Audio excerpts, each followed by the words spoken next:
Hello, welcome to MTG Pro Tutor.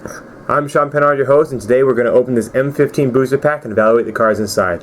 I'm super excited to dive in and see what we get. Remember, when you're drafting, you want to stay open. That means picking the best card, regardless of color, for the first several picks. So let's see what that best card is, and then talk about why. So whenever I draft, I always take out the marketing card, which in this case is an emblem, Garrick's emblem, very cool. And I take out the land, and then I always look at the rare. We have aggressive mining. Alright, so this says you can't play lands. Sacrifice a land, draw 2 cards. Activate this ability only once each turn. So, this lets you turn your lands into cards. Now, interestingly enough, there is kind of a way to combo this card with Rummaging Goblin. But you have to have the right kind of deck. I haven't really been able to put it together nor seen it put together effectively, so I would avoid aggressive mining just because in limited it's not the route you're gonna want to go. You want to stick with the tried and true ways of winning, which is good board presence with strong creatures and overrun your opponent. So I'm gonna pass on aggressive mining. Hammerhand is nice. It gives +1/+1 and haste, and then target creature can't block this turn. So that's really nice. It kind of gets some beaters through. So it's great in red aggressive decks. Divine Favor is alright. You gain 3 life. Give your creature +1/+3. This is better when you have an Ajani's Pridemate. Siege Worm. This is my first pick so far in this pack of 5/5 for 7 mana, but it does have Convoke. And it has Trample, so it's a 5/5 Trample, and you can get it down earlier, especially if you're playing white and you have Triplicate Spirits, Raise the Alarm, things like that. Zoth Shade is a 2/2 for 4 mana, and Shades, if you see the name Shade, or rather if you see Shade in the name, it usually means you can pay some form of black mana to pump it up. This guy you pay 2 and a black to give him +2/+2. Krenko's Enforcer is a 2/2 with Intimidate. So not bad for your red aggressive decks. Marked by Honor is one of the better enchantments, but still, you can get 2 for 1 with enchantments, so be careful. This makes a early game creature relevant in the late game because it gives it +2/+2 and Vigilance. You can also slap it on a flyer for some extra mileage. Hydro Surge is terrible, unplayable in limited. I mean, what's bad about it is that it takes up a card slot. Alright, giving a creature -5/-0 is going to save one of your creatures from dying, perchance, right? But what else could you be doing with this card slot? You know, keep that in mind. Generator Servant is really good. It's 2/1 for 2 mana. You tap it and sacrifice it, and it lets you.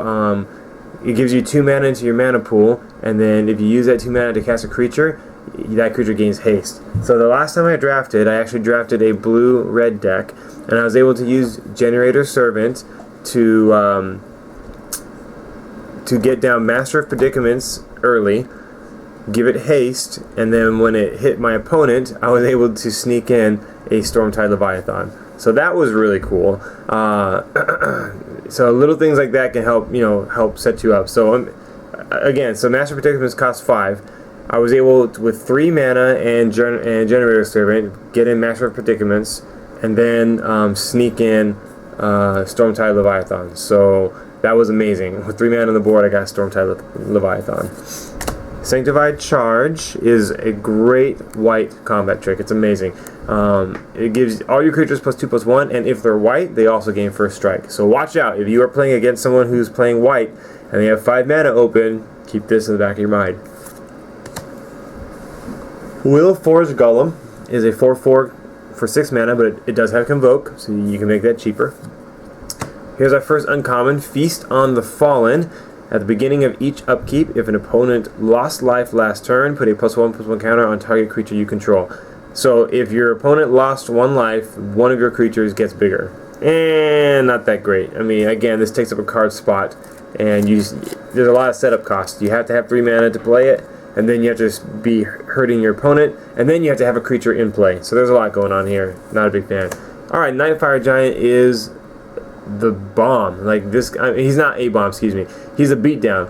He is a 4/3 for 5 mana, and he has +1/+1 as long as you control a mountain. You definitely want to play him in black-red because a 5/4 for 5 mana is pretty dang good. And then, for 5 mana, he deals 2 damage to target creature or player. He's really good. So he's my first pick so far. And then finally we have Sacred Armory. Sacred Armory is good in certain situations. If you need an artifact and you can put this in there and it'll trigger your Scrapyard Mongrels and things like that. And it's a good mana dump late game, you know, to kind of give your creatures a little bit of extra, a little more teeth. But I'm definitely not first picking it. All right, so Nightfire Giant saved the day. I'm gonna first pick Nightfire Giant just because it's so big, like a 5/4 for 5 mana. I'm really gonna want to go black-red on this. I mean, at least splash a mountain or two if you don't end up main decking red cards. But this is, for me, a good reason to go black-red because he is that strong. He's really good. So, Nightfire Giant, first pick. I really like Generator Servants. Siege Worm is also good.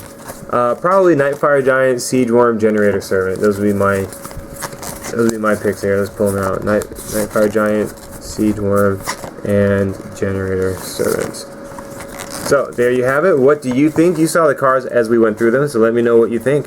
I'm Sean Penrod, and we'll see you in the next draft.